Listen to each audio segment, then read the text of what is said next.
Hello friends, आप लोगों का स्वागत है हमारे यूट्यूब चैनल पर। तो आज हम देखेंगे कक्षा 7 का दीक्षा हिंदी यूपी बोर्ड का पाठ 1। पाठ का नाम है जागो जीवन के प्रभात। तो जैसा कि ये कविता है और जयशंकर प्रसाद द्वारा रचित है, तो हमने इस वीडियो में इस कविता का संदर्भ और व्याख्या लिया है। तो चलिए हम एक एक पंक्ति को पढ़ेंगे और उसका संदर्भ, प्रसंग और व्याख्या देखेंगे।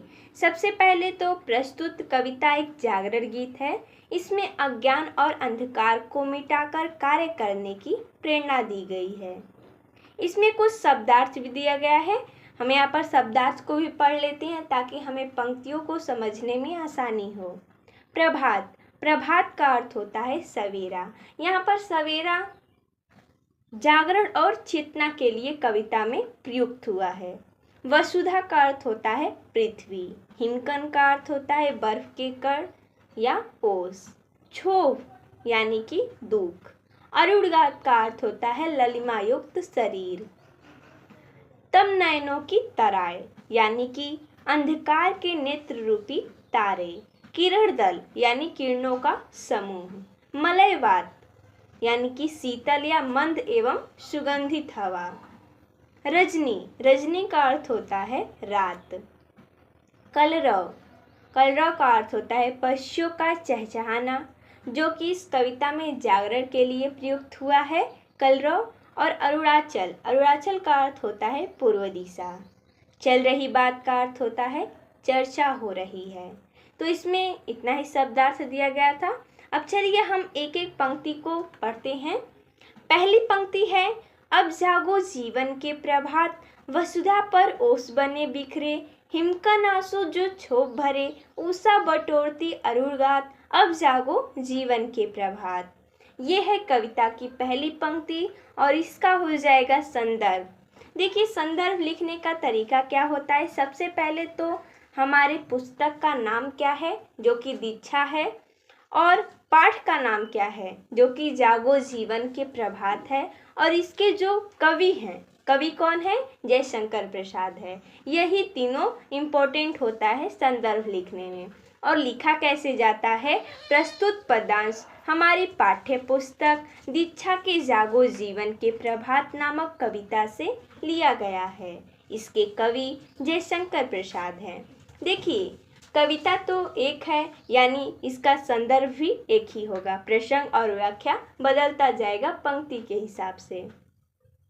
इसका प्रसंग हो जाएगा, कवि ने प्रभात के माध्यम से जीवन में नई आशा का संचार करने के लिए और जागरण के लिए संदेश दिया है।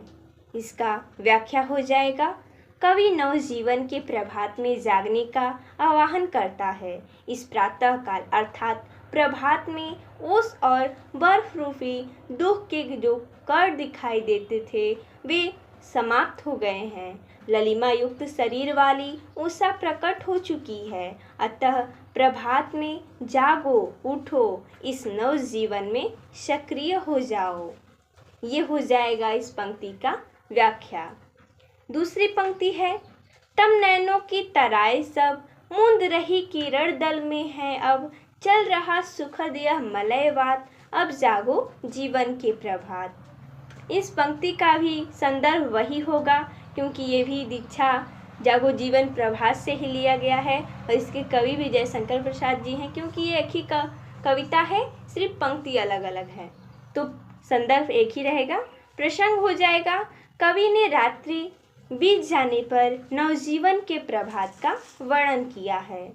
इसका व्याख्या हो जाएगा, रात्रि के तारे आंखों को अंधकार विलुप्त होकर प्रकाश की किरणों के समूह में मूंद गए हैं और प्रातः काल की शीतल मंद और सुगंध वाली मलय समीर चल रही है।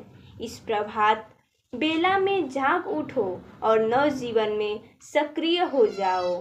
देखिए अब है तीसरा, जो कि इस कविता की अंतिम पंक्ति है।